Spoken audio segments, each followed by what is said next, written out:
Good day. Welcome to this edition of Messages of Positivity. So, today I would like to talk about communication. So, many people believe they know what communication is, but most people actually don't know what it is. Many people confuse speaking in a toxic way with communication. So you have parents that actually don't know how to communicate with their children. You have managers that don't know how to communicate with their staff. And you have couples that actually don't know how to communicate with each other. So in many cases, people think and believe that shouting and screaming and arguing is communication. But these actually aren't communication. It's counterproductive. No solutions can be found when you're arguing or screaming.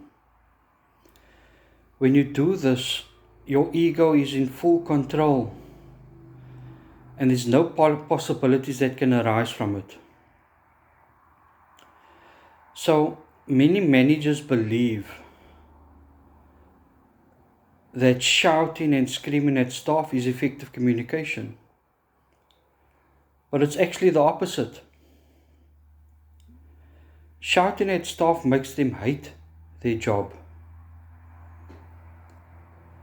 When managers do this, they are guaranteed to lose loyal staff. I personally resigned from a few positions when managers would shout at me regularly. It makes the working environment completely unpleasant. And similarly, when parents shout and scream at their children, they think it's effective communication. But it's actually the opposite. Parents who shout at their kids are guaranteeing that they will have trauma to overcome as an adult.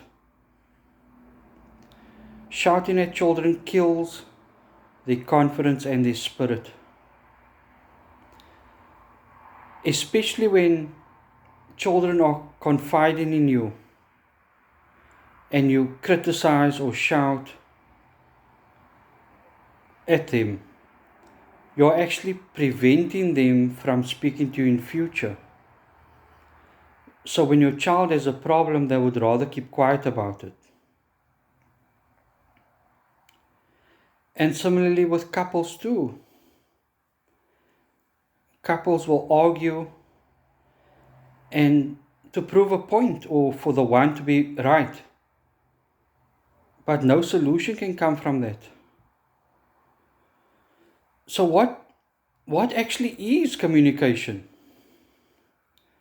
If being rude, shouting, being hostile, arguing is not communication.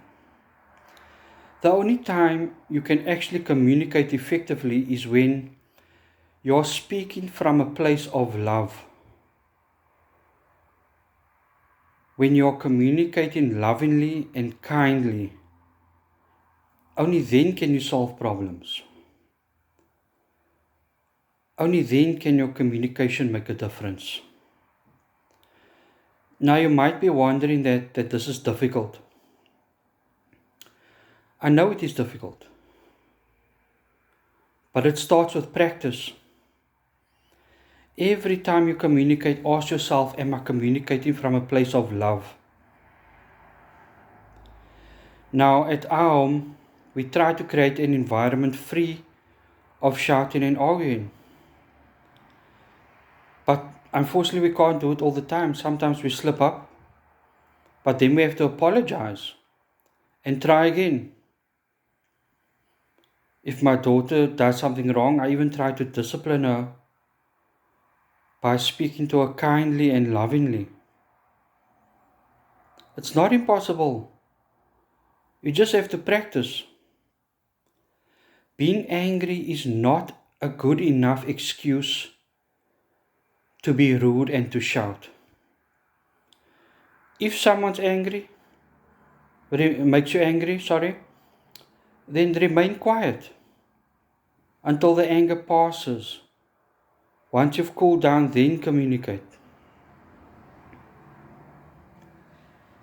So it's completely possible. You just have to practice. Even if I have a disagreement with my wife, I would communicate the disagreement in a kind, loving way, so that we can work through it instead of making the problem bigger by screaming and shouting at each other. So this is my invitation to you going forward. Every time you speak, ask yourself, are you communicating kindly and from a place of love? It's completely possible. It just takes practice. You might not be able to do it all the time, but at least you can do it some of the time and learn from there. So that's what I want to leave with you and invite you to, from this point going forward, try to always communicate from a place of love. Thank you for watching. Have a wonderful day. Goodbye.